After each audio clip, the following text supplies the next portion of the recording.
నుంచి 41 వరకు చదవండి. రెండవ రాజుల గ్రంథం 4వ అధ్యాయం 38 నుంచి 41 వరకు. ఎలీషా గిల్గాలుకు తిరిగి రాగా ఆ దేశమందు క్షామము కలిగి ఉండెను. ప్రవక్త శిష్యులు అతని సమక్షమునందు కూర్చుండి ఉండగా అతడు తన పనివానిని పిలిచి పెద్ద కుండ పొయ్యి మీద పెట్టి ప్రవక్తల శిష్యులకు కూర వంట చేయమని సెలవిచ్చెను. అయితే ఒకడు కూరలు ఏరుటకు పొలములోనికి పోయి వెర్రి ద్రాక్షలను చూచి దాని గునుగ మెరగక దాని తీగలు తెంపి ఒడి నిండా కోసుకొని వచ్చి వాటిని తరిగి కుండలో వేసెను. తినుటకు వారు వడ్డింపగా ప్రవక్తల శిష్యులు రుచి చూచి, దైవజనుడా, కుండలో విషమున్నదని కేకలు వేసి దానిని తినకమానిరి. అతడు పిండి కొంత తెమ్మనెను. వారు తేగ కుండలో దాని వేసి జనులు భోజనము చేయుటకు వడ్డించుడని చెప్పెను. వడ్డింపగా కుండలో మరి ఏ జబ్బు కనిపించకపోయెను. చాలు. ఇది దైవజనుడైన ఎలీషా కాలంలో గిల్గాల్ అనే ప్రాంతంలో, ఆ గిల్గాల్ అనే ప్రాంతానికి దైవజనుడైన ఎలీషా వచ్చినప్పుడు దేశంలో కరువు ఉందట. అక్కడ క్షామము కలిగి ఉండను. క్షేమం కాదు, క్షామం. దేశంలో క్షామం ఉంది, పరిస్థితులు బాగలేవు. అప్పుడు ప్రవక్తల శిష్యులు అతని సమక్షం ముందు కూర్చొని ఉన్నప్పుడు ఒక పనుంతో చెప్పాడు. ఏమనంటే, పెద్ద కుండ ఒకటి పొయ్యి మీద పెట్టు, ఈ కూరాకులు తీసుకొని వచ్చి అందరికి వంట చేసి పెట్టండి అని ఒక పనివానికి చెప్పాడు. అతడు ఏం చేశాడంటే, ఆ కూరాకులు తీసుకురావడానికి వెళ్ళి ఒడి నిండా ఆకులన్నీ ఏం చేశాడు, తీసుకొని, మరి అది మంచి చెట్ట, అది పిచ్చి చెట్ట, అది ఏ చెట్టో దాని గుణ మెరగక వెర్రి ద్రాక్ష వల్లిని తీసుకొని వచ్చి కుండలో వేశాడు. ఆ కుండలు వేశారు, వంట కూడా చేశారు. వడ్డిస్తే తిన్నవారు అంటున్నారు, దైవజనుడా, కుండలో విషం ఉన్నది. ప్రైజ్ ది లార్డ్, హల్లెలూయా. కుండలో ఏముంది? కుండ దేని కొరకు పెట్టారు? చక్కటి వంట చేసుకొని వాళ్ళు తినాలనుకున్నారు. రుచికరమైన వంట ఇచ్చే ఆ కుండ ఇప్పుడు ఎలా మారిందంటే ఒక విషంగా మారింది. దాన్ని తిన్నవారికి అది మరణాన్ని కలగజేసేదిగా మారింది. హల్లెలూయా. ఆ పనివాడు దాని గుణమెరగకనే ఏం చేశాడంటే వేరే ద్రాక్షలు తీసుకొచ్చాడు.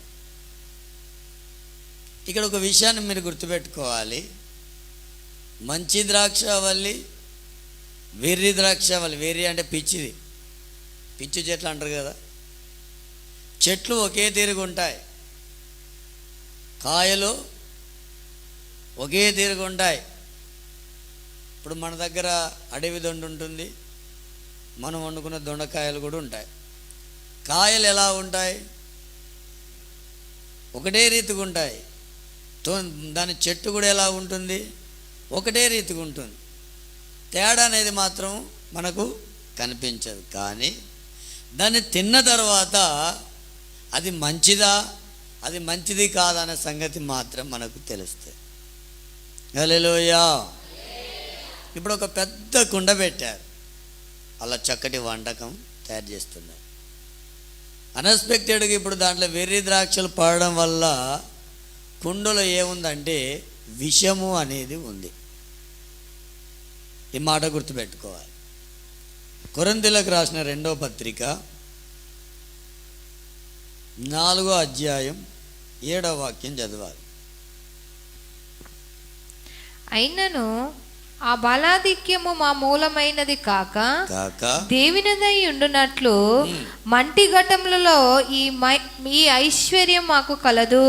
మంటి ఘటములలో ఈ ఐశ్వర్యం అనగా మహిమైశ్వర్యం అనేది మాకు కలదు అని పౌలు చెప్తున్నాడు. ఘటము అంటే కుండే. అక్కడ ఏ కుండ ఉన్నది? పెద్ద కుండ ఉన్నది. ఇప్పుడు మనం చదువుకున్న దగ్గర ఏ కుండ ఉన్నది? పెద్ద కుండ ఉన్నది. ఆ కుండలో ఏముందంట? విషం ఉంది. ఈ దేహము లేదా ఈ జీవితము ఒక కుండ లాంటిది. పెద్ద కుండ అంటే ఏంటిది? మన జీవితం పెద్ద కుండ అంటే ఇక్కడ ఘటము ఉంది. ఘటము అంటే కుండ. మంటి ఘటములు, మంటి ఘటాల్లో అంటే ఇది కూడా దేంతో చేయబడింది? దేంతో చేసిళ్ళు? మట్టితో చేసిల్లా, బంగారంతో చేసిండా? మట్టి ఘటము లేదా కుండ.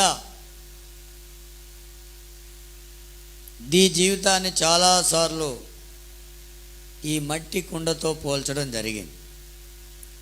ఈ పెద్ద కుండ అంటే మన జీవితం. అది అనేకులకు ఎలా ఉండాలంటే రుచికరంగా, ఆశీర్వాదకరంగా ఉండాలని దాన్ని ఏం చేస్తున్నారంటే సిద్ధపరుస్తున్నారు. దాంట్లో రుచికరమైనవి వేయకుండా వెర్రి ద్రాక్షలు ఎప్పుడైతే వేశారో ఆ రుచికరమైన జీవితము విషకరంగా మారే. కొంచెం దృష్టి పెట్టి వినాలి, పిల్లల వైపు కూడా చూడదు. ఒక్క మాట మీకు అర్థమైతే ప్రార్థన చేస్తాను. ఈ రుచికరమైనది ఇప్పుడు ఎలా మారింది? విషయంగా. వెర్రి ద్రాక్షలు ఆ కుండలో ఉన్న వంటకాన్ని ఏం చేసినాయి అంటే విషయంగా మార్చేసాయి. యేసుక్రీస్తు ప్రభు ద్రాక్షావల్లి గురించి ఏం చెప్పాడంటే, నేను నిజమైన ద్రాక్షావల్లిని, మీరు తీగలు. నాలో మీరు నిలిచి ఉంటే, నాలో మీరు నిలిచి మీలో నేను నిలిచి ఉంటే మీరు బహుగా ఫలిస్తారు, దాంట్లో క్షేమం ఉంది అన్నాడు. ఈ క్షేమమున్న ఈ నిజమైన ద్రాక్షావల్లిలో ఉంటే అది రుచికరంగా ఉంటుంది. ఈ వెర్రి ద్రాక్షలు దాన్ని ఏం చేశాయంటే విషంగా మార్చాయి. కనుక ఈ కారు ద్రాక్షలు అనగా దేవుడు కోరుకొనని కొన్ని మన జీవితంలో ఫలించుట వలన ఆశీర్వాదకరంగా ఉండాల్సిన మన జీవితము ఇతరులకు విషమకరంగా లేదా శాపగ్రస్తంగా మారుతుందనే సంగతి మనం మర్చిపోకూడదు. యెషయా గ్రంథం 5వ అధ్యాయం 1 నుండి 4వ వాక్యం చదవండి. కొంచెం ముందుకెళ్దాం.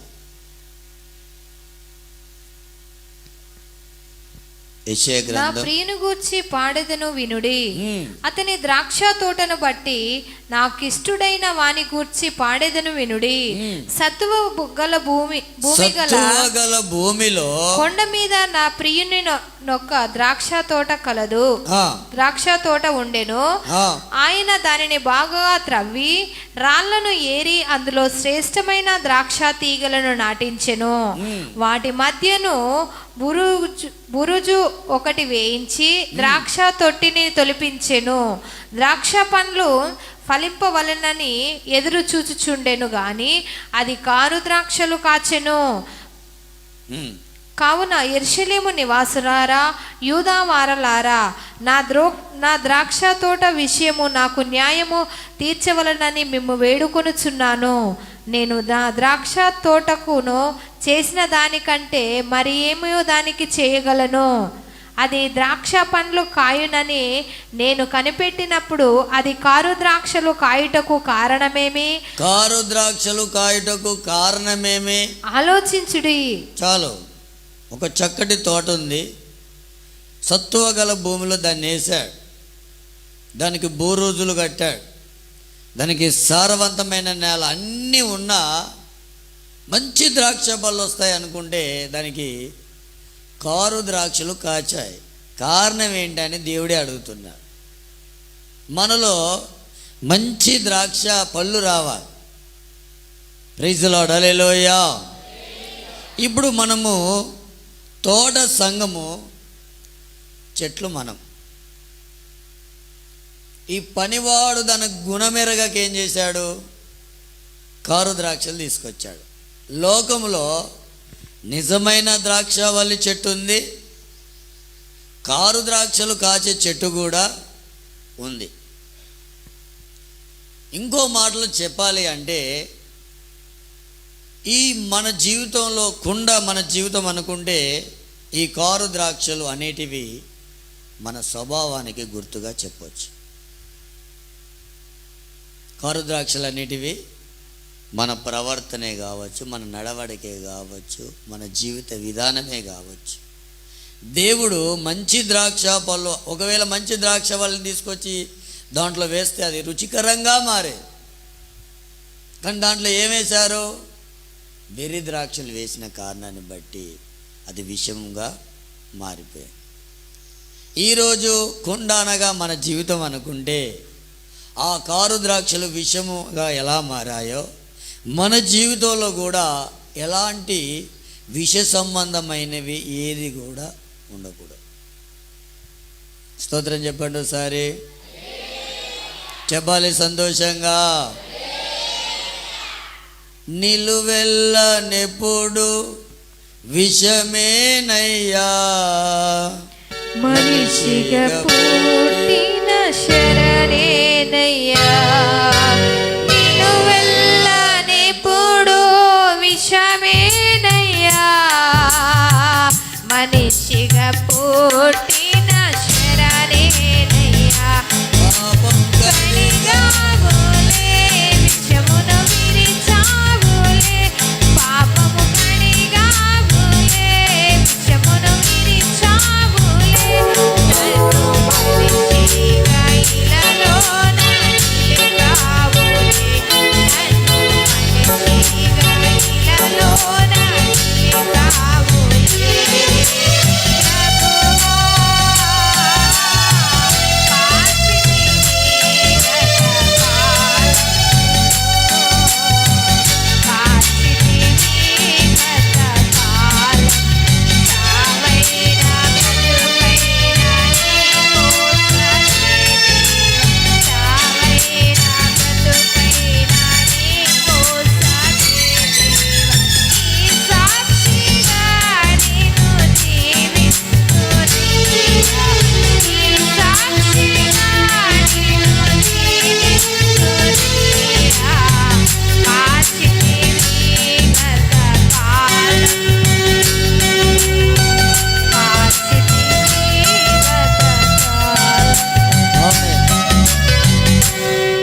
మనలో విషం ఉందో లేదో చూసుకోవాలి.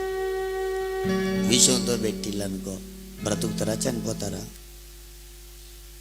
చెప్పండి. విషం పెడితే ఆరోగ్యానికి మంచిదా చెడ్డదా? పోనీ మనలో విషం ఉండే, విషం ఏ రోజుకైనా మనిషిని ఏం చేస్తుంది? చంపేస్తుంది. ఊకోండి పాస్టర్, మాకు విషమైనా అమృతంలాగా ఉంటుంది అంటారా? విషం మనిషిని చంపుతుంది. విషం మనలో విషం ఉందో లేదో చూసుకుందాం. దాదాపు నాకు తెలిసి నేను చెప్పే వాక్యాలన్నీ అందరినీ గాయం చేస్తాయి. చేసినా పర్లేదు కానీ నీలో విషం ఉండొద్దని ఆశ. ఆమేన్, హల్లెలూయా. ఎందుకైనా ఎవరైనా దేవుడు చెప్పిందే చెప్పాలి. నీకు నచ్చనా నచ్చకున్నా, నువ్వు ఉన్నా పోయినా, నేను చెప్పేది మాత్రం నేను చెప్పాలి. అది విషయం తొలగిపోవాలి, ఉండొద్దు మన జీవితంలో. అది మననే చంపేస్తుంది, అనేకులను చంపేస్తుంది. ఆ కుండను తీసుకొచ్చి అందరికి వడ్డిస్తేమో, నీ కుండలో విషయం ఉందో లేదో చూసుకో. నా కుండలో విషయం ఉంది. కుండ అంటేనేదే మన జీవితం, మన హృదయం, మన అంతరంగం. ఇది మంటి కుండ, ఇది ఒక రోజు పగిలిపోద్ది. దీనిలో విషం ఉన్నదా నరకం పోతుంది, మంచి ఉంటే పరలోకం పోద్ది. స్తోత్రం చెప్పండి ఒకసారి. సరే, ఇప్పుడు వాక్యంలోకి వద్దాం. 1 సమూయేలు గ్రంథం 18వ అధ్యాయం 9వ వాక్యం. సమూయేలు మొదటి పుస్తకం 18వ అధ్యాయం 9వ వాక్యం. కాబట్టి నాటి నుండి సౌలు దావీదు మీద విషపు చూపు నిలిపెను. నాటి నుండి దావీదు మీద సౌలు విషపు చూపు నిలిపాడు. ఎందుకు నిలిపాడు? దావీదు ఏమన్నా దొంగతనం చేశాడా? దావీదు ఏమన్నా మోసం చేశాడా? దావీదు ఏమన్నా అన్యాయం చేశాడా? అసలు ఆ సందర్భం ఎందుకు వచ్చింది అంటే, ఇశ్రాయేలు ప్రజల మీదికి ఫిలిష్తీయులు యుద్ధానికి వచ్చారు. మనకు తెలిసిన విషయమే. అందులో ముఖ్య వ్యక్తి ఎవడు? గొలియాత్. వాడు ఎంతుంటాడు అమ్మా? ఎంతుంటాడు చెప్పండి అమ్మా. ఎన్నోసార్లు కొలతలు కొలిచి కొలిచి కొలిచి టేప్ అరిగిపోతుంది, కానీ మీ మనసులు పనిచేత్తలు. ఎంత పొడుగుంటాడు ఆయనే? 7 మూల జానడా? 6 మూరల జానడు. మనం ఎన్నుంటాం? ఊగో పాస్టర్ మేము కొలుచుకున్నాం ఎప్పుడన్నా మూరలు. ఇప్పుడు కొలుచుకో. ఇక్కడి నుంచి 1 వస్తుంది, ఈ నుంచి 2 వస్తాయి, ఈ నుంచి ఎన్ని వస్తాయి? ఇంత సింపుల్ లెక్కలు ఎవరు చెప్తారు మీకు? మ్యాథ్స్ సార్ కూడా చెప్పాడు. 1, 2, 3. అంటే మనం ఎంతున్నాం? ఆడెంతున్నాడు అంటే మన మీద ఇంకా జానడు కొసరు. అడిగి ఇంకా జానడు ఎక్కువనే ఉన్నాడు. వాని కత్తి ఒకడు పట్టుకోవాలి. ప్రైజ్ లార్డ్, హల్లెలూయా. ఇప్పుడు ఆయన చూడాలంటే ఎట్లా చూడాలి? ఇప్పుడు నేను ఈడున్నా అనుకో, నా మీద డబల్ అయితే స్లాబు ఇబ్బంది అయింది.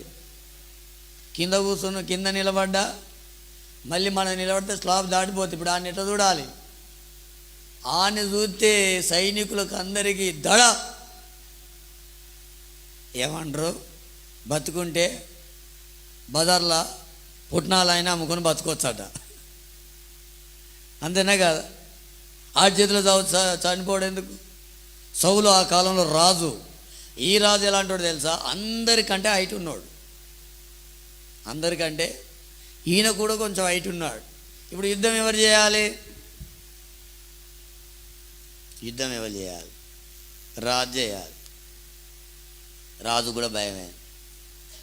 వాడు కత్తి తిప్పుతున్నాడు, ఈడ తిప్పుతున్నాడు. రే, మీరు ఇశ్రాయేల్ అయితే మీ దేవుడు గొప్పడైతే రాండ్రా, మేము అందరం కలిసి కొట్టుకుని చచ్చుడు ఎందుకు?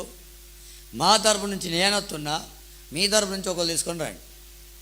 ఇద్దరం పోరాడతాం, ఎవరికి వెళ్తే వాళ్ళకి దాసులు అవుతాం. ఈ మంచుకునే యుద్ధం. అందరు చచ్చిపోవడం ఎందుకు అంటే ఎవరు రావట్లేదు. వాని కోపం బాగా వస్తుంది, తిడుతున్నాడు. ఒరే, మీ దేవుడు గొప్పడేమో కాదురా, మీరు గొప్పడు, మీ రాజేంద్ర అందరు పిరికి పదాలాగున్నారు, ఎవలేడు ఆ రేషం లేనివాడు అని తిడుతున్నాడు. తిట్టేటప్పుడు మీ కోపం రాదా? నిజం చెప్తున్నా పాస్టర్, ఎన్ని ఘోరంగా తిట్టినా నేను ఒక్క మాట అన్నోళ్ళు చేయలేబట్టాను అను. స్తోత్రం. పాపం ఆమెను బాగా తిడితే నిన్న ఏడ్చింది. ధైర్యం చెప్పిన, అమ్మ వాళ్ళు తిడతామే కానీ మన ప్రభు మనతో ఉంటాడు. హల్లెలూయా. వీళ్ళు ఇంత తిడుతుంటే, ఆ శత్రువు తిడుతుంటే వీళ్ళకి రేషం లేదు. కొంతమంది అయితే కర్రలు పట్టుకొని పోతారు, కొట్టడానికి పోతారు, గొడవ పోతారు, పోరా. ఇంకొంతమంది సిస్టర్స్ అయితే ఇక ఆమె గుండి చేసి వస్తారు. అర్థమైందంటే ఆ ఎంటికలు పట్టుకొని వస్తారు. ఏం మాట్లాడుతున్నావే, మనిషివా, గాడిదవా, దున్నపోతావా అని నన్ను తిడతావా? మరి ఈడు అందరిని దేవిని తిడుతున్నాడు,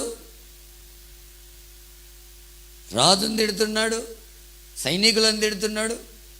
ఇంత తిడుతున్నా వీడికి రేషం రాలే. రాజుకు రాలేదు, సైన్యానికి రాలేదు. అప్పుడే ఒక అతను వచ్చాడు, దావీదు, బాలుడు, గొర్రెలు కాసుకునే వ్యక్తి.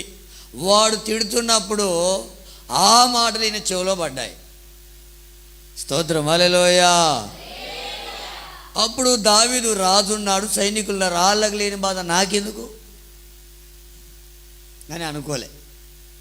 మనోళ్ళు అనుకుంటారు, అక్క ప్రార్థన వస్తున్నావా? నేను వస్తలేను. ఇక వాళ్ళ రాత్రి వస్తూనే లేరు, ఈ నేనెందుకు కూర్చుంటాం. ఎక్కడ? ఇంటికాడ. మనకు ఒకరితో ఒకరికి పొత్తు బాగా. ప్రార్థన పోవాలంటే అందరిని తెలుసుకొని వస్తారు. మరి ఎవరు తెలుసుకోకుండా రారాదా? ఇప్పుడు వీళ్ళందరూ సైలెంట్గా ఉన్నారు, మాకెందుకని ఎవడని లాస్ట్కి రాదన్నాడు, వంతను యుద్ధం చేస్తే నా బిడ్డనిచ్చి పెళ్ళి చేస్తాను అన్నాడు. ఇది చేతనైన పైన చేతగానని పైన చనిపోతే వీరమరణం పొందాలి యుద్ధానికి సైన్యానికి పోయి, అలాంటిది చేయలేక కుమార్తెనిచ్చి వివాహం చేస్తాను అన్నాడు. ఒకసారి ఏం జరిగిందంటే, ఇద్దరు సైనికులట. ఒక ఆయన కూరగాయలు మాత్రమే తింటాడు, నీసు ముట్టుకోడట, అంటే ఏ జీవిని చంపడు. ఒక ఆయన అన్నీ, మరి సైన్యంలో మిలిటరీలో ఉంటే అన్ని తినాలా. జీవికి కూడా హింస చేయనోడట. ఎవరో ఈ కూరగాయలు తింటాడు. వీడు యుద్ధంలో ఏం పని చేస్తాడు? పక్కనున్నాడు, అరే శత్రువత్తుండు రాని కాలవాలరా అంటే వీడు, అమ్మో నేను చీమని చంపలే, ఈగని చంపలే, వాడిని ఎట్లా చంపుతా. లాస్ట్కి ఈడు అనుకున్నాడట, ఈడుంటే మాకే ప్రమాదాన్ని వీడిని చంపేసిండట. ఇలాంటి వాడు సైన్యంలో ఉంటే ఎవరికి ప్రమాదం? సైన్యానికే ప్రమాదం అని చంపేసిండు. ఇప్పుడు దావీదు వచ్చాడు, రే సున్నతి లేని ఫిలిష్తుడా, జీవంగల దేవిని దూషించాడు, నువ్వు వ్యాపాడోడేమిరా. వీళ్ళందరేమో ఆయనకి భయపడిపోతాయి. ఈయనేమంటాడు, వాడెంతడు వాడు, వాడినా నేను చంపుతా. స్తోత్రం చెప్తారా? రాజు చేయలేని పని సైన్యం చేయలేని, ఒక్కోడన్నా కనీసం ధైర్యానికి వచ్చాడు. రాజు అనుకున్నాడు, ఒక్కోడు అయితే ధైర్యానికి వచ్చింది, ఆడు పోని. ఆ యుద్ధ ఆయుధాలు ఏం తీసుకోలేదు, తన బడిసలు తీసుకొని పోయింది. వాడు చూసేసరికి చిన్నగా ఉన్నాడు. వాళ్ళందరూ పెద్దగా ఉన్నారు. సైన్యంలో ఎట్లుంటారు? సైనికులు అంటే ఎట్లుంటారో చెప్తున్నాను. నేను 8th క్లాస్ చదివేటప్పుడు మీరేమవుతారా అంటారు డాక్టర్లు, ఇంజనీరింగ్ లాంటి. నేను అంటే అయిపోగా, మేడం నేను సైనికుని అవుతాను, నువ్వు 8% లేవులు కూర్చో, నువ్వు పని చేయి, ఇంకోటి కోరుకో అన్న. ఇంకోటి కోరుకో అన్నది. మేడం ఇంత ఆశ కలిగి ఉంటే, కాదురా 8% ఉండాలి సైన్యానికి పోవాలంటే. 8th క్లాస్లో సైన్యానికి కొన్ని లక్షణాలు ఉంటాయి. ఛాతీ, హైటు, పర్సనాలిటీ ఇవన్నీ కొలుస్తారు. మామూలు ఫుడ్ పెట్టరు, రాయల్ ఫుడ్ పెడతారు, ఎందుకంటే మంచిగా బలంగా ఉండాలి. ఇప్పుడు బలం కలిగిన వాళ్ళు అందరూ రాదంతా ఎక్కడున్నారు? ఒక సైడ్కి ఉన్నారు. ఇప్పుడు బాలుడినే యుద్ధం చేయడానికి వచ్చాడు. వాడు అసలే పెద్దగా ఉన్నాడు, చిన్నోని చూసారు, నువ్వే యుద్ధం చేస్తావురా.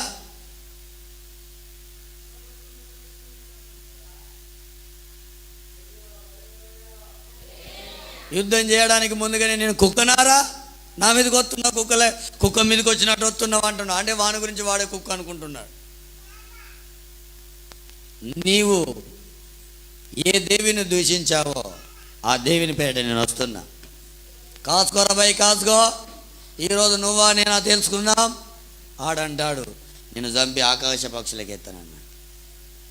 దావీదు అన్నాడు, యుద్ధం యెహోవా, ఇశ్రాయేల్లో దేవుడు ఉన్నాడు, ఆయన జీవం గలవాడని ఈరోజు నిరూపించబడదు అన్నాడు. వెళ్ళి 5 రాళ్ళు ఏట్లో నుండి తీసుకొని వరుసలో పెట్టి గిరగిర తిప్పి కొడితే నొసడ తాకింది. బోర్ల పడ్డాడా? ఇలా పడ్డాడా? ఎలా పడ్డాడు? ఇటు కొడితే ఇటు పడాలి, కానీ ఇటు పడ్డాడు. దానికి దైవజనుడు అంటాడు, కొట్టింది దావీదే, కానీ వెనక నుండి తన్నింది దేవుడు, అందుకని వెనక వాళ్ళే ముందుకు పడ్డాడు. స్తోత్రం, హల్లెలూయా. వెంటనే పరిగెత్తుకొని వెళ్ళి వాని కత్తిని లాగి వాని మెడని నరికేసి, కాలు వాని తలకాయ మీద పెట్టి నరికిండు మెడను. మెడ మండం వేరైపోయింది. అప్పుడు ఎవరు గెలిచారో? ఇప్పుడు సౌలు ఏం చేయాలి? దావీదా, మేము చేయలేని పని నువ్వు చేశావు, మేము ధైర్యం చేయలే, నువ్వు ధైర్యం చేశావు, మేము ప్రాణాలు తెగించలే, నువ్వు ప్రాణాలు తెగించినావు అనాలా వద్దా? అప్పుడు అందరూ ఊర్లో ఉన్న వాళ్ళంతా వచ్చిల్లాట. ఇశ్రాయేలు ప్రజలు గెలిచారు. దావీదు సౌలు 1000 కొలది, దావీదు 10,000 కొలదని అమ్మలక్కలు వాడిల్లట. ప్రతిగానాలు చేస్తే సౌలు అనుకున్నాడట, నాకేమో 1000 కొలది, దావీదుకేమో 10,000 కొలదని ఆనాటి నుండి దావీదు మీద విషపు చూపు పెట్టాడు.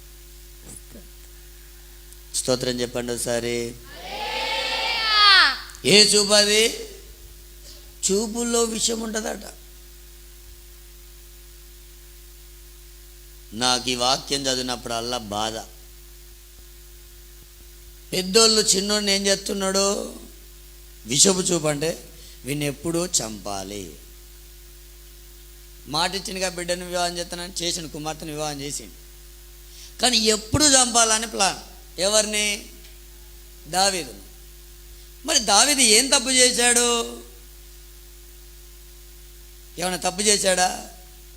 ప్రజలందరూ రాజు సైన్యం చేయలేని యుద్ధాన్ని తన ప్రాణాలు తెగించి యుద్ధం చేస్తే వాళ్ళు వాడిన పాటకు ఈయన మీద విషం చూపెట్టాడు. సేవలలో కూడా చిన్నోళ్ళు మంచిగా వాక్యం చెప్పి ఎదుగుతారంటే పెద్దోళ్ళు ఏం చేస్తారు తెలుసా? మంచి వాక్యం చెప్తాండా, ఈయన అనసాలిగా. ఏం చేయాలా? అనచాలి. ఆత్మీయంగా అనిచే వాళ్ళు కూడా ఉన్నారు. నేను మొదటిని వాక్యం చెప్పిన నాటి నుండి ఇదే యుద్ధం.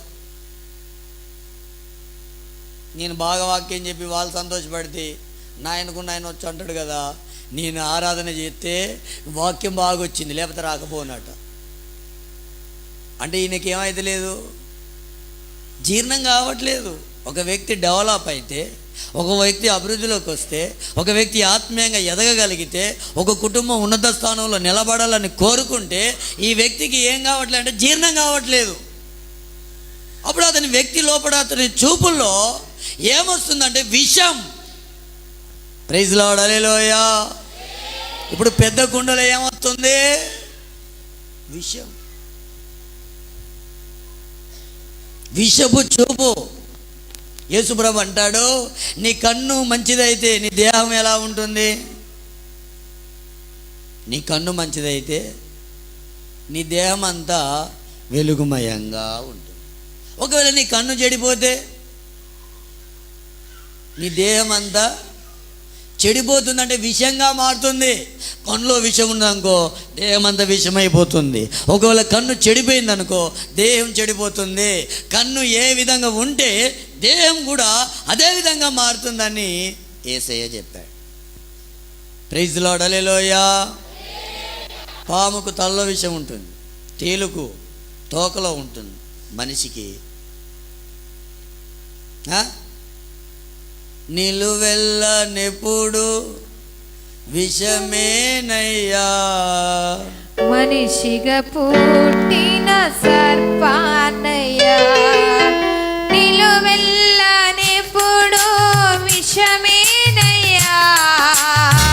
మనిషిగా పుట్టిన శరణేనయ్యా.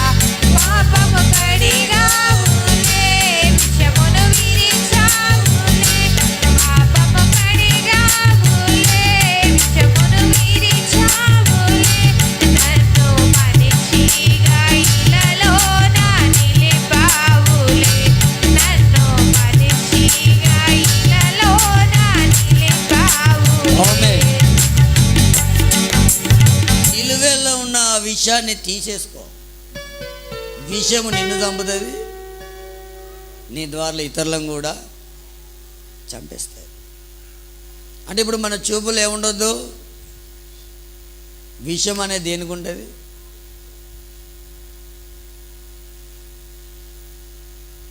మొన్న షాక్ వస్తుంది.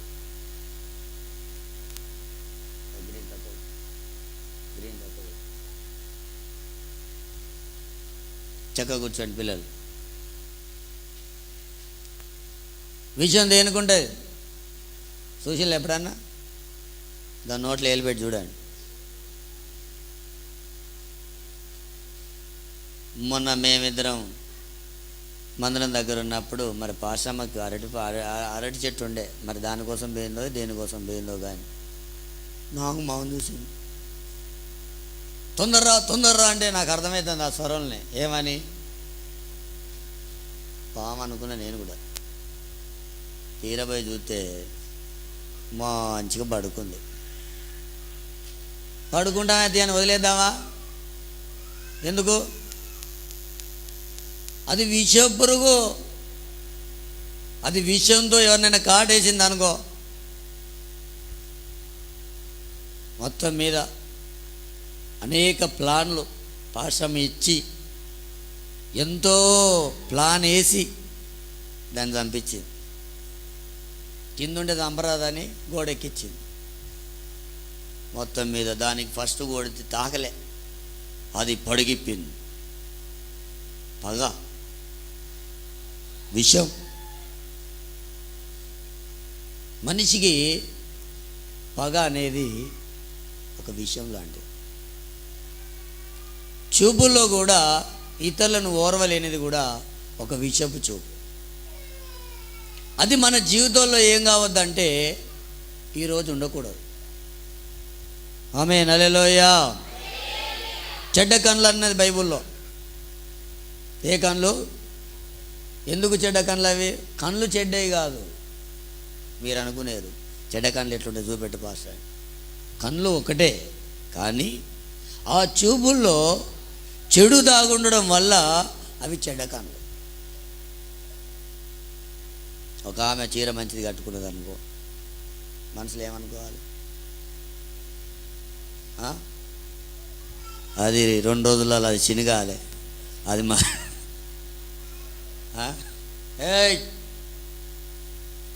ఆవాజ్ బంద్ కరో.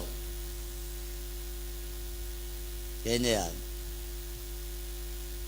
ఆ చీర నచ్చింది, ఆమె కట్టుకుంటే నీ కోపం వచ్చింది, వెంటనే కొంచెం దూరం పోగానే చినిగింది అనుకో, అప్పుడు నీకు అనిపిస్తుంది, ఆహా నా ధన్యత, ఓహో నా భాగ్యము అనిపిస్తే. అవునా కాదా? ఓర్వలేందానం. కళ్ళు చెడిపోతే దేహమంతా చెడిపోతుంది. అది ఇంకో టైపు ప్రజలు ఉంటారు, వాళ్ళు నాకు ఎప్పటికీ ఎదురుపడ్డారు. మేము బాగుపడకున్నా పర్వాలేదు, వాడు మాత్రం బాగుపడదు. మీకు అర్థమైందా? మేము బాగుపడకపోయినా పర్వాలేదు, కానీ ఫలాని వాళ్ళు ఫలాని కుటుంబం మాత్రం ఏం కావద్దు. ఒకవేళ కొంచెం బాగుపడ్డారు అనుకో, వీళ్ళకి ఏమవుతుందంటే టెన్షన్ పెరుగుతుంది. ఎందుకు టెన్షను? వాళ్ళు బాగుపడతారని వీళ్ళకి టెన్షన్ ఎక్కువ. ప్రైజ్ లార్డ్, హల్లెలూయా. వాళ్ళు డెవలప్ అవుతున్నారంటే వీళ్ళకు బీపీ పెరుగుతుంది. అనారోగ్యం వచ్చి బీపీ కాదు నేను చెప్పేది. ఇతరులు మంచి కనపడితే కొంతమందికి ఏమైంది? ఓ పాస్టర్ వచ్చి అంటాడు, అయ్యగారు ఎక్కడి నుంచి అన్న డబ్బులు వస్తున్నాయా? ఎందుకని అన్న, మరి రోజు ఇంత పని చేస్తున్నారు, ఎక్కడి నుంచి వస్తున్నాయి? ఆ సీక్రెట్ ఏదో నాకు చెప్పరాదు అన్నాడు. అది చెప్పేది కాదని అన్న, చెప్తే నీకు వస్తాయి. మరి ఏ ఊకో అయ్యగారు, మీరు చెప్తారు, మీరు మంచోళ్ళు. నేనన్నా, యేసయ్యే మా సీక్రెట్, మాకు ఇచ్చేవాళ్ళు ఎవరు లేరు. ఇవ్వకపోతే ఇంత కడతారా? ఇవ్వకపోతేనే కట్టినాం. ఇచ్చటైన ఒక ఆయన ఉన్నాడు అక్కడ. ఎక్కడ? పరలోకంలో. వేరే పాస్టర్ వాళ్ళు వచ్చింది కదా, వాళ్ళు ఇచ్చిల్లా? వాళ్ళు ఎందుకు ఇస్తారండి? ఎవరు మనకి ఇచ్చిన వాళ్ళు ఎవరున్నారు? ఎవరు రూపాయి ఇచ్చినా మీకు చెప్తున్నా, చెప్పినా లేదా? 5,000 ఇచ్చినా చెప్పినా, 10,000 ఇచ్చినా చెప్పినా, ఏది వచ్చినా మీకు చెప్తున్నా. కాకపోతే మీరు ఇచ్చిలని మాత్రం ఎన్నడూ చెప్తలేను. స్తోత్రం, హల్లెలూయా. ఏందో మరి ఈ మందిరానికి బయట వాళ్ళు ఇస్తారు, మనోళ్ళు ఇయ్యరు. విచిత్రం. నాకు ఎక్కలేవని చెప్పిన. ఎక్కడి నుంచి వస్తున్నాయని మీటింగ్లాట, ఈ మందిరం కట్టడం కొరకు ఎక్కడి నుంచి వస్తాయి? స్తోత్రం, హల్లెలూయా. ఈ విషయము అనేది తొలగించుకోనంత వరకు మనం ఆశీర్వాదకరంగా మారం. ఇది ఏ విషయము? చూపుల్లో విషయం. కొంతమందిని చూడంగానే అర్థమవుతుంది. ఇట్లా చూసిలనుకో, కళ్ళు పెద్ద చేసిలనుకో, అర్థం ఏంటిది? అమ్మో, భయం అవుతుంది. వాళ్ళు కోపంతో ఉన్నారు, దేశంతో ఉన్నారు. కొంతమంది చూపును బట్టే తెలుసుకోవచ్చు, ఓహో ఈరోజు యుద్ధం జరుగుతుంది అనిపిస్తుంది. అట్లాంటి చూపులు కాదు. నాకు కొంతమంది చూపు చూస్తే భయం నవ్వుతుంది. ఈ ఇద్దరు అక్కలు ఉన్నారుగా, కొంచెం సోదరులు ఉంటాయి ఉండే. ఆమె ఒకసారి ఇట్లా సీరియస్గా చూస్తే వాళ్ళ అక్క కిందికి చూసి ఇక పైకి చూస్తలేదు. ఇక మేము పక్కనే ఉన్నాం. ఒకవేళ కింది నుంచి కొంచెం చూసినా ఇట్లా చూసింది అనుకో, అమ్మో భయం. ప్రైజ్ లార్డ్, హల్లెలూయా. అలాంటి చూపులు ఎవరిని చూపెట్టి భయపట్టియొద్దు. ఏసే కనుచూపులు ఎలాంటి చెప్పండి? నీ దయగల కను సైగలే ధైర్యపరచినవి, నీ అడుగు జాడలే నాకు త్రోవను చూపినవి. నీ దయగల కను సైగలే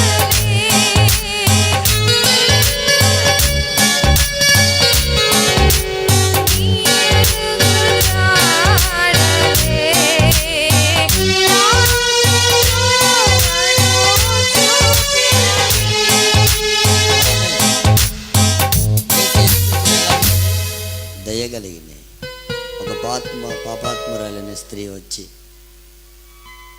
ఆయన పాదాల మీద పడ్డప్పుడు, అమ్మా ఇక వెళ్ళి పాపం చేయదు.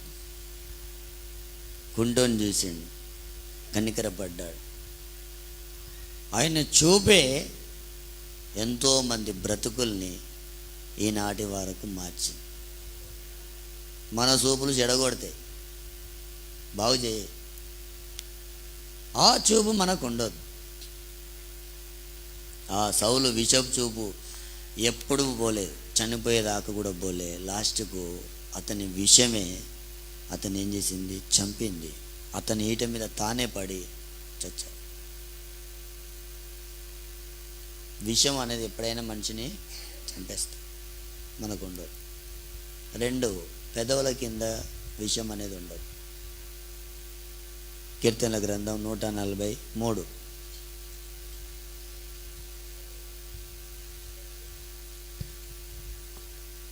పాము నాలుక వలె వారు తమ నాలుకలు వాడి చేయుదురు, వారి పెదవుల క్రింద సర్ప విషమున్నది. వాళ్ళ పెదవుల కింద సర్ప విషయం ఉంది. పెదవులతో మాయలు, దానికి అర్థం. చివరిగా యాకోబు రాసిన పత్రిక 3వ అధ్యాయం 8వ వాక్యం 9వ వాక్యం చదవండి.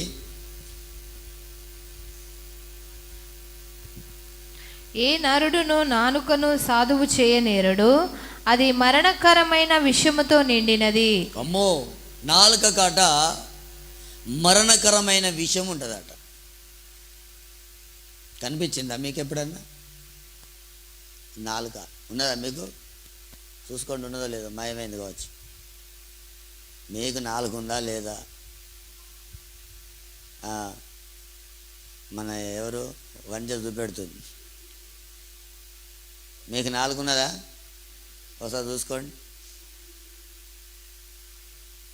ఈ నాలుకకి ఏముంటుందట?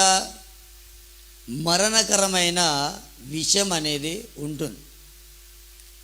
ఒక కుటుంబం నాశనం కావాలంటే దేని ద్వారా? నాలుకకి ఏమవుతాయి? నాలుకకి ఏం రావా? నాలుగు ఉంటేనే మాట్లాడతారు, నాలుగు లేకపోతే మాట్లాడతారా? అంటే దీనికి ఏమొస్తాయి, ఏ మాటలు వస్తాయి? ఏ మాటలు వస్తాయి అంటున్నాను, విషయం మాటల. అవి ఎట్లుంటాయి?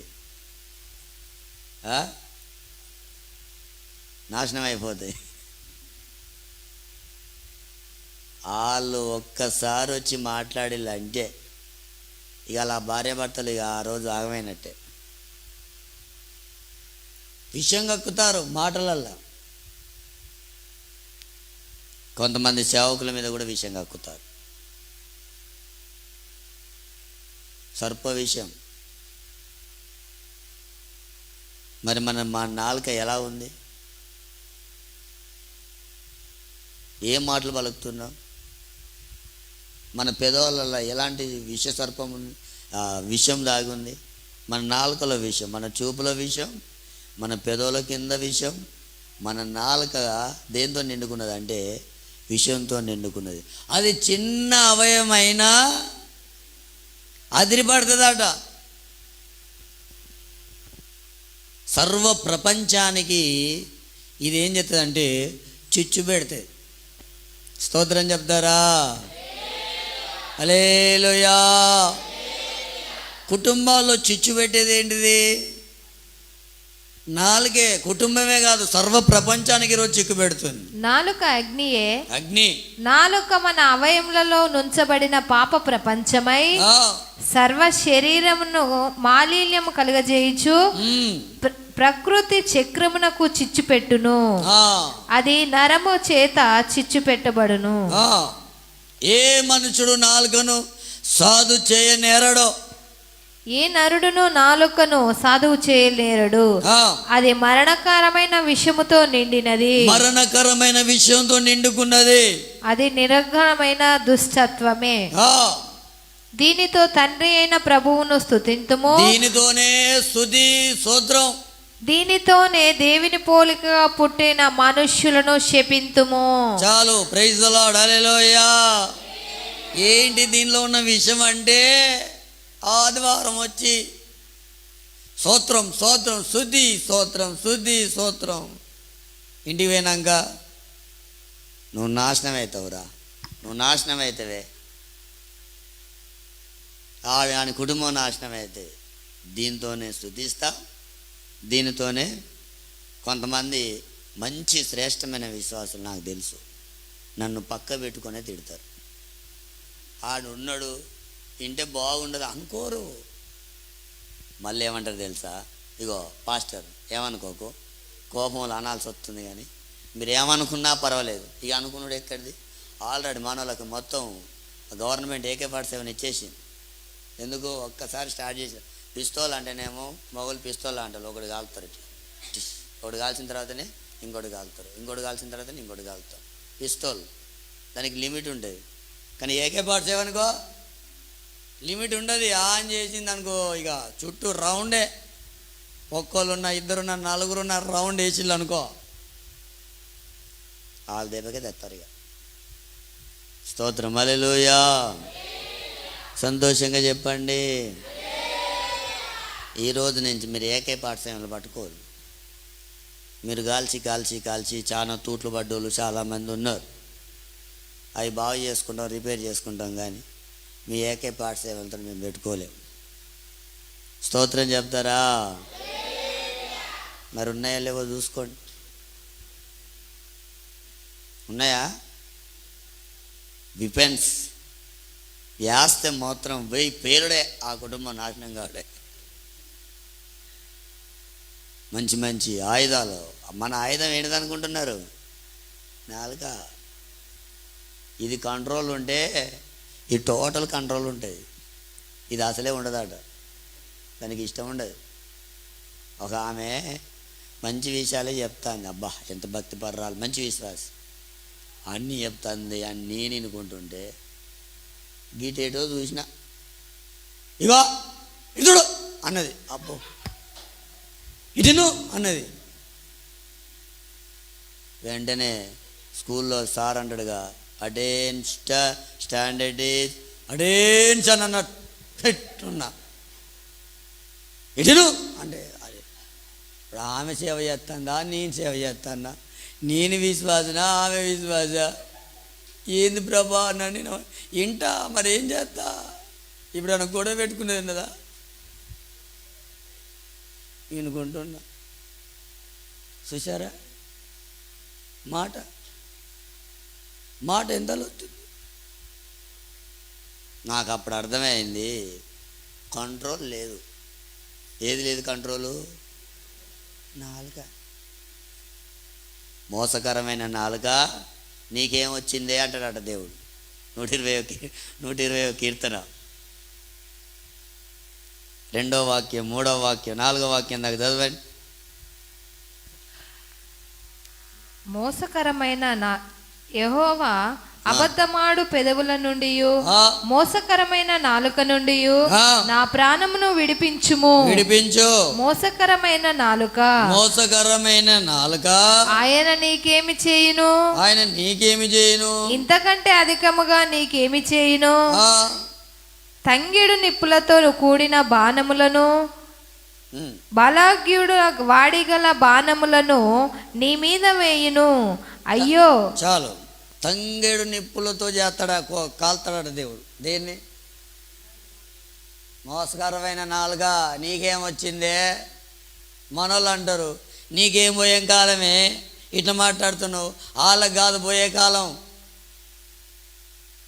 వాళ్ళకి కాదు పోయే కాలం, వీళ్ళకి కాదు పోయే కాలం, మన నాలుకకు వచ్చింది పోయే కాలం. స్తోత్రం చెప్పరు. నాకు అనిపించింది, మీకు అనిపిస్తుందో లేదో ఒకసారి టెస్ట్ చేయండి. భూమి మీద నిజమైన పరిశుద్ధులు ఎవరని నేను అనుకుంటే నాకు ఇద్దరు కనిపించారు. ఒకళ్ళు చెవిటోళ్ళు, ఒకళ్ళు మూగోళ్ళు. బూతులు మాట్లాడరు, బూతులు మాట్లాడినా వినబడవు. బా ఎంత మంచి జీవితం. వాళ్ళకి వాక్యం లేకుంటేనే వాళ్ళు ఏమైపోతున్నారు చూడండి.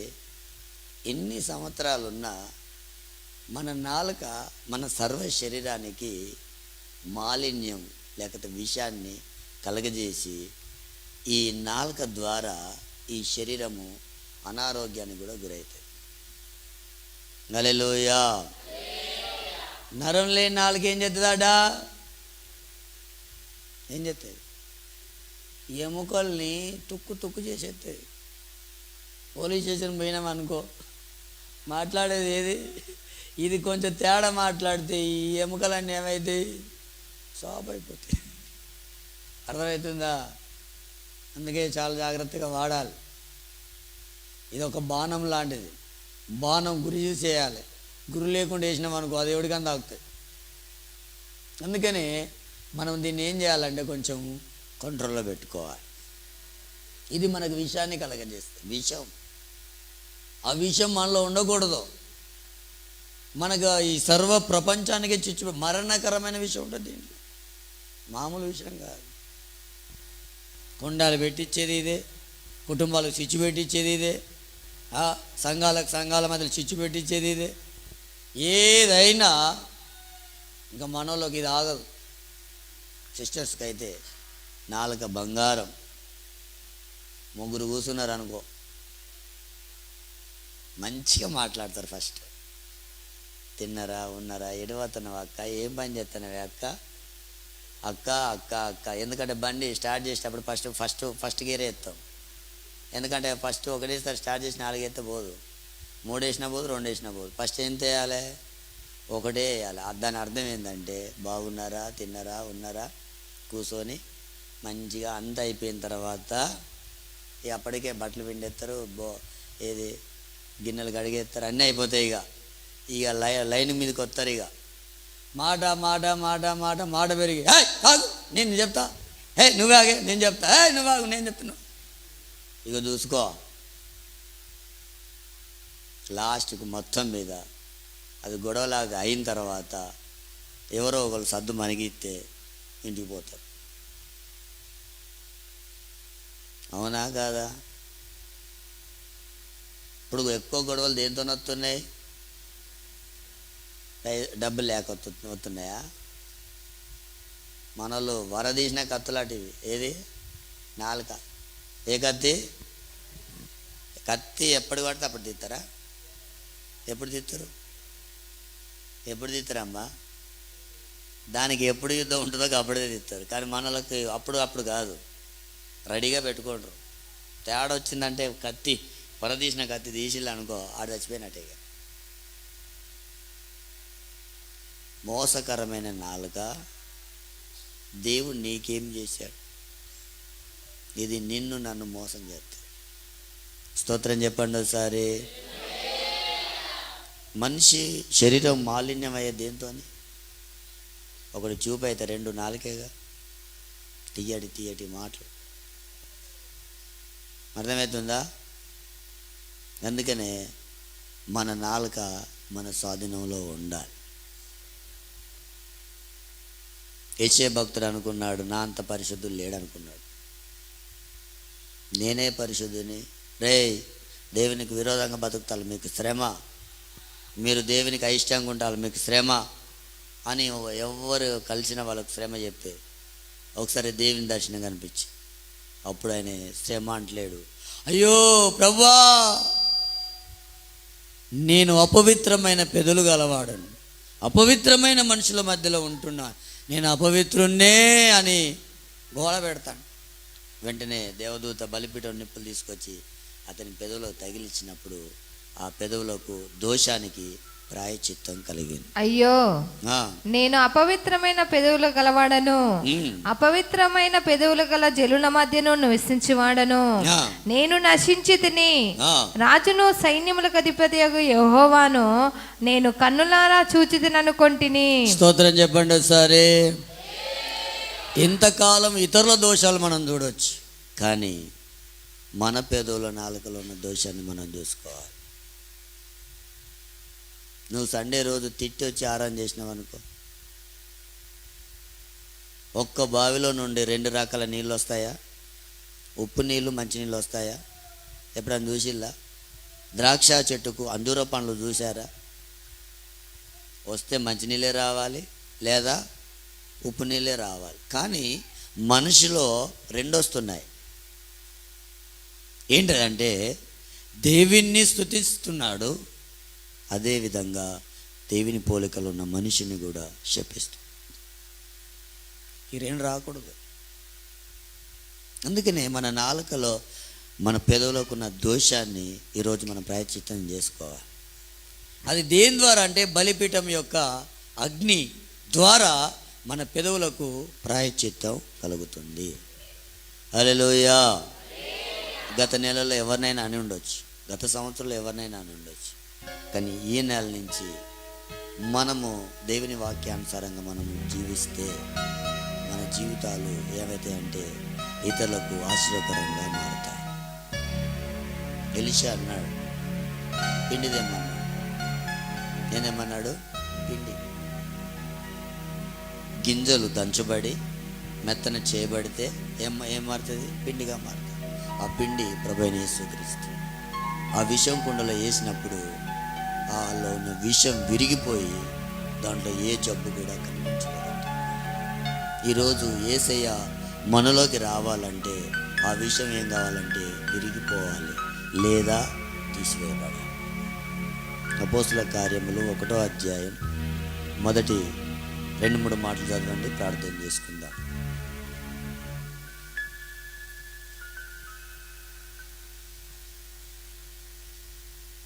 పెంతెకొస్తను పండుగ దినము వచ్చినప్పుడు అందరూ ఒక చోట కూడి ఉండిరి. అప్పుడు వేగముగా వీచు బలమైన గాలి వంటి ఒక ధ్వని ఆకాశము నుండి అకస్మాత్తుగా వారు కూర్చుండి ఉన్న ఇల్లంతయు నిండెను. మరియు అగ్నిజ్వాలల వంటి నాలుకలు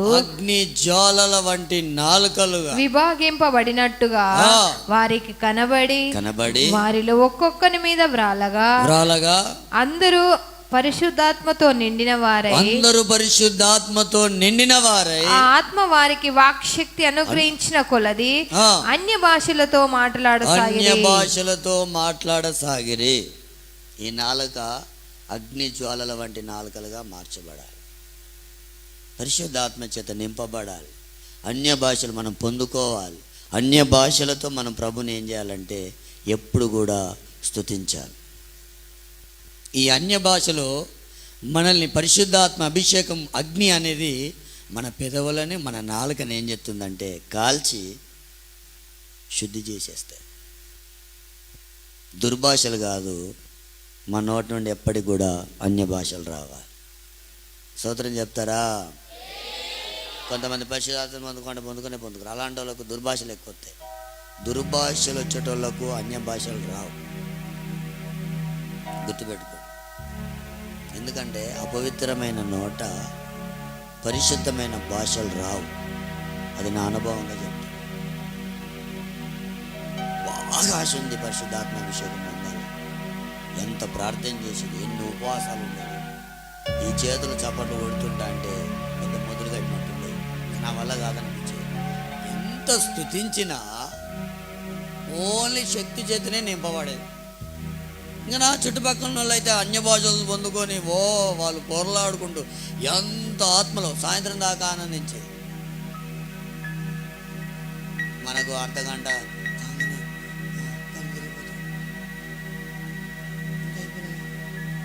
మేము సాయంత్రం దాకా మేము మర్చిపోయి ఎక్కడున్నామో తెలియదు. కానీ నేను మాత్రం శక్తి చేతిని నింపబడేది. ప్రభా, వాళ్ళందరూ కొంచెం మంచోళ్ళు, నేను ఒక్కరిని దుర్మార్గునే కదా, నువ్వు నాకు ఇత్తలేవు అనేది. నేను అట్లా ప్రార్థన చేసి వాళ్ళు గుట్కాలు తినలేదు, వాళ్ళు దూడవేలు తినలేదు, వాళ్ళు సిగరెట్ తాగలేదు, వాళ్ళు మందు తాగలేదు. కొంచెం మా వాళ్ళంతా కొంచెం మంచి వాళ్ళు. అంటే ఇప్పుడు వీళ్ళందరికంటే ఎక్కువ వాళ్ళు తిన్నారు, నేనే తిన్నగా.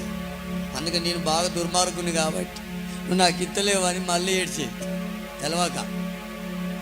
ప్రైజ్ లార్డ్, హల్లెలూయా. అన్య భాషలతో దేవుని స్తుతించాలి, ఆరాధించాలని ఆశ కండా. ఇవి బాగా ఉపవాసం ప్రార్థించిన. ప్రభా, ఎందుకు ఇత్తలో చెప్పడు ఆయన ఒప్పుకుంటా. నిజంగానే గుట్కాలని బుక్కిన, సిగరెట్లని ఆయన, మందంతా ఆయన, క్షమించిన ఆయన. ఇంకెన్నిసార్లు అడగాలి, ఇప్పుడైనా ఇవ్వచ్చు కదా అంటే అప్పుడు దేవుడు అన్నాడు, అపవిత్రమైన నోట పరిశుద్ధ భాషలు రావాలి. గుండె పగిలిపోయి. ఎందుకు తెలుసా? ప్రార్థనకు వచ్చేటప్పుడు ఒక గుర్తు వేసుకొని వచ్చాను. ఇవి వస్తాయా అంటే ఈ పక్క గుట్టుకేసుకోవాలి, ఈ పక్క అన్ని భాషలు వస్తాయా? చాలా బాధ అనిపించి గుండె పగిలిపోయింది నాకు. నిజమే. ఉపవాస ప్రార్థన రోజు కూడా తినలేక ఉండలేక ఒకటి తిన అయినా వచ్చి కూర్చున్నాయి. అసలు కోడిగలాల్లో వెనక కూర్చొని తినుకుంటూనే ఉంది. కాలేజీలో జొడవ వేసుకుని కూర్చున్నాయి వెనక. మా దోస్తులు ఎన్నో ఉన్నాయి సింపుల్గా. వాళ్ళిద్దరూ, వాళ్ళతో పాటు నేను, ముగ్గురు కాలేజీలో. నా నోరు అపవిత్రమైంది ప్రభా, ఇక రావాలి. మరి ఇప్పుడు ఏం చేయాలి? నేను ఎప్పుడు పరిశుద్ధపరచబడాలి, ఎప్పుడు వాళ్ళ లెక్క ఉండాలి. ఆశ ఉంది కానీ అయితే జరగట్లేదు. ఇప్పుడు ఏం చేయాలని బాగా ఉపవాసం ఉన్నా. ఎందుకంటే మరి నేను తినేది మామూలు కాదు. ఆడు తొందరగా మారాలంటే ఆడు మారాడు. ఇప్పుడు మా ఊరికి వెళ్ళినా కూడా తిడుతున్నారు. మాకు అలవాటు చేయించినావు, మమ్మల్ని నాశనం చేసినవారు అని తిడుతున్నారు. మరి ఏం చేయాలి? నా లెక్క మారుండి అంటే మారు. చాలా బాధాకరం. నేను దేవుని నమ్ముకున్న 26 రోజులకు అప్పటి నుంచి ఏడ్చి ప్రార్థన చేసి రోజుకొకటైనా తింటాను. ప్రభా క్షమించండి అంటాను. మళ్ళీ రోజుకొకటి తింటాను, క్షమించాను అంటే ఏమంటారు దాన్ని? అది కుతి అంటారు. ఆ టైంకి తినాలి. తాగటోళ్ళకి అనిపిస్తే టైం కాగానే వీళ్ళు పోకుండా కాళ్ళు అక్కడికి పరిగెత్తు అని తీసుకెళ్తాడు. సిగరెట్ తాగేటోడు కూడా అంతే. ఆ టైంకు తాగాలి. ఇవి కూడా అంతే, టైంకి తినాలి. రోజు తింటున్నా క్షమించయ్యా అంటున్నా, రోజు తింటున్నా క్షమించయ్యా, రోజు రోజు రోజు రోజు లాస్ట్కి విసుకొచ్చి ఉపవాసం ఉన్నా. 26 రోజులు అవుతుంది. అప్పటికి దేన్ని నమ్ముకొని ప్రార్థన చేస్తున్నా ఉపవాసం ఉన్నా. పల్లగుట్లో ఉపవాస ప్రార్థన. నేను ఇంకో అన్న కొంతమంది ప్రార్థనకు వచ్చినాం. దేవా, ఈరోజు కనుక నువ్వు విడుదల ఇస్తే నీ సాక్షిగా బ్రతుకుతా. నాది అప్పటికి గొప్ప సాక్ష్యమే, కానీ ఒకటి తింటాను. అది గనక నాకు విడుదల వస్తే నీ సాక్షిగా బ్రతుకుతానని తీర్మానం చేసుకొని నీళ్లు ముట్టుకోకుండా ఉపవాసం. నాకు ఇంకా గుర్తుంది, 26వ రోజు ఒక పరిపూర్ణ విడుదల, ఒక స్వరం వినబడింది, నీకు ఈరోజు విడుదల వచ్చింది. ఆ రోజు నుంచి ఈరోజు 20 సంవత్సరాలు అవుతుంది. ఏనాడింలో 20 సంవత్సరాలు. ఇంకా దేవుడు అభిషేకం చేత నింపిండు కదా, అన్య భాషలతో అప్పుడు నింపిండు దేవుడు. అందరికంటే ఎక్కువ అభిషేకం పొందుకున్నది. అందరు ఇక్కడ ఉండే, నేను ఆ పెంటల బండ తిరుగుకుంటూ వచ్చాను. పెంట ఉంటుందిగా, అంటే మీరు అనుకుంటే తిరుగుడు కాదు, ఇట్లా మామూలుగా సాయంకాలం కూడికలు పెట్టుకొని ప్రార్థన చేసుకునేది. ప్రార్థన చేసుకుంటుండగానే ఒకటేసారి దేవుని ఆత్మ దిగి వచ్చి, అది మామూలు కాదు. మీరు అనుకున్నట్టు వీళ్ళం కొట్టి వాళ్ళం కొట్టి అభిషేకం కాదు నేను చెప్పేది. కొంతమందికి అభిషేకం వస్తే హల్లెలూయా హల్లెలూయా అని వీళ్ళని ఒకటి తప్ప వీళ్ళు ప్రార్థన చేసేప్పుడు వాళ్ళు ప్రార్థన చేశారు. అట్లా కాదు, వాళ్ళ లోపల వాళ్ళు కూర్చున్న దాంట్లో ఒకటేసారి ఆత్మ దిగొస్తే ఇక్కడి నుంచి ఎగిరి ఎక్కడో పడిపోయాయి. వీళ్ళు మధ్యలో నుండి ఎగిరి బయటపడేది. దేవుడు ఎంత బలంగా దిగొచ్చి మాట్లాడేది అంటే, పొరలాడుకుంటూ, ఎంత స్థలం అంటే దాదాపు ఇంత స్థలం అంతా పొరలాడేది. వీళ్ళంతా ఇక్కడనే, నేను ఒక్కడిని మా ఇంటి పక్కనే. ఆ రోజు ప్రార్థన, వాళ్ళ ఆకలి పెద్దగా ఉంటే నేను తిరుగుతా అంటే మా అమ్మల దేవిని, ఓ ఏసయ్యా నీ దండం పెడతా, నీ కాలు మొక్తా, వాళ్ళందరూ మంచిగా, నువ్వు నా కొడుకుని ఎందుకు అట్లా ఎత్తున్నావు తెలియక, నా కొడుకుని ఎందుకు ఎట్లా ఎత్తున్నావు, ఏసయ్యా క్షమించయ్యా, అయ్యా దండం పెడతాయ్యా, నా కొడుకుని ఏం చేయొద్దయ్యా అలా తెలియక. కానీ అప్పుడు మాత్రం నా జీవితం సంపూర్ణంగా దేవుడు మార్చాడు. ఆమేన్, హల్లెలూయా. అదే సంవత్సరం పేతురు మినిస్ట్రీలో న్యూయార్కు మా సంఘం నుంచి నాదే సాక్ష్యం. ఎంతమంది తెలుసా, చాలామంది వస్తారు, దాదాపు చాలామంది, చాలా గ్రామాలు, చాలామంది సేవకుల మధ్యలో ఫస్ట్ టైం సాక్ష్యం చెప్పింది. ఈరోజు మన నోర్లు, మన నాలుకలు మార్చబడాలి. దాంట్లో నుండి మధురమైనవి రావాలి. విషకరమైన కుండ తర్వాత అది ఆశీర్వాదకరంగా మారి అనేకులకు ఆహారంగా మారి. ఈరోజు మన జీవితంలో ఎలాంటి విషయం ఉండదు. మనం దేవుని యొక్క అభిషేకాన్ని పొందుకోవాలి. ఈ నాలుక దేవుని చేత సాధి చేయబడాలి. ఏ మాట పడితే ఆ మాట మాట్లాడద్దు. విమర్శ దినమందు నువ్వు లెక్క చెప్పాలి. నాకు గుర్తుకు లేదన్నా గుర్తొస్తాయి. అప్పుడు ఈ బూతు పదం మాట్లాడిన సందర్భం కూడా నువ్వు లెక్క చెప్పాలి. ఎవరేం చెప్పాలి, నేనేం చెప్పాలి. ఒకవేళ మనల్ని మనం విమర్శించుకుంటే ఆ తీర్పులోకి రా. మనకు మనం మార్చుకుంటే ఆ తీర్పు మన మీద ఉండదు. కనుక నీడ అనే సమయం ఉండగానే మనల్ని మనం పరిశుద్ధపరుచుకొని, మనల్ని మనం శుద్ధీకరించుకొని ఆయన అభిషేకం ద్వారా మనం పొందుకుంటే మన నోటి నుండి అగ్ని జ్వాల లాంటి అభిషేకం బయటకు వస్తాయి. ఆమేన్, హల్లెలూయా. మోకరించండి, ప్రార్థన చేసుకుందాం. మనలో ఏ విషయం తీసి ఇంతవరకు అది ముగించాలి. Praise Lord, praise Lord, praise Lord. అందరూ ఆరోగ్యంగా నిలు మోకాలు మీద. Thank you Lord, thank you Jesus. దేవుడు మనతో మాట్లాడుతున్నట్టు మన కన్నుల్లో విషం ఉండకూడదని కుండ అనగా మన జీవితమే. ఆ కుండలో విషం ఉంది. మన జీవితంలో విష సంబంధమైనవి ఉన్నవే, మనం తొలగించుకోవాలి. లేకపోతే ఆ విషయం మనల్ని చంపేస్తుంది. మా విషయం అనేకులను చంపేస్తుంది. మంచి ద్రాక్షవల్లి అయిన యేసు గుణ గణాలు మనలో కానీ వెరి ద్రాక్ష అవి నీ జీవితాన్ని నాశనం చేస్తున్నాయి. అవి నేను విషంతో నింపుతున్నాయి. అసూయే కావచ్చు, ద్వేషమే కావచ్చు, ఏడ్చే కావచ్చు, విషపు చూపే కావచ్చు. దావీదు మీద సౌలు విషపు చూపు నిలిపాడు. ఆ విషపు చూపు నీలో నాలో ఉండకూడదు. ఆ విషపు చూపే దావీదును చంపాలని చూశాడు.